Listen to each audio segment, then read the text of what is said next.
কি কি এনেছিস? ফুল। কি কি ফুল? জানি না নাম, কিছুই জানি না। একটা নাম আছে। এই ফুলগুলো তো আনতে বলিনি। এগুলো কি বাবা এনেছে? না, আমার পছন্দ। আমি কিন্তু এই দুটোই বলেছিলাম, এই বেগ পার্পেলটা আর এইটা। আমার পছন্দ হলো নিলাম, তিনখানাও নিলাম। আমার পছন্দ। কেন তোর পছন্দটাই নিতে হবে নাকি? হ্যাঁ, আমার পছন্দটাই নিতে হবে, তোর পছন্দটা হবে না।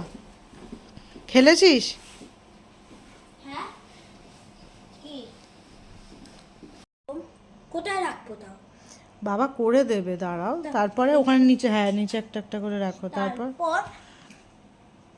এই গাছটা তো ফার্স্ট আমি দেখিয়েছিলাম, বাবাকে বলেছিলাম এই গাছটা, তারপর আমি বলেছিলাম এটা, তারপর আমি এটা বলেছিলাম,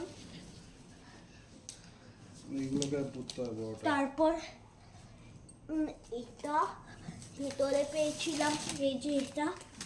এই ফুলটা মানে প্রত্যেক বছরই আনতে হবে না? সেই গতবারে নেদারল্যান্ডে এসেছিলাম, সেই তখন থেকে শুরু হয়েছে এই ফুলটা। এই ফুলটা আনবেই। ফুলটা রিতম, এইটা না আমার সবজি কাটার ছুরি, এটা গাছের জন্য নয়।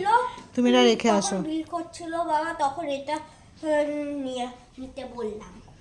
মানে সব তুই বাবাকে জোর করে আনিছিস, তাই তো, আমার নাম করে করে। অথচ আমি এগুলো বলিনি।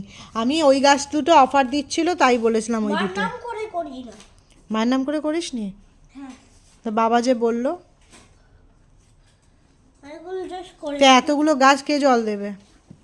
তুমি করবে। ওই দেখো, আমার পছন্দগুলো আমি করব, তোমার পছন্দ তুমি করবে। তাই? নয়তো তোমারগুলো পৌঁছে হবে, আবার কিছু চাপ লাগবে না। তাই? এত পাকা পাকা কথা। তাই, এই দেখো। তুই নাকি ভালো করে গুছিয়ে কথা বলিস না। এদিকে এইসব কথাগুলো তো একদম ঠাস ঠুস উত্তর দিস। ভালো লাগলো পার্কে ঘুরে? হ্যাঁ, দারুণ লাগলো। দেখো, বুম,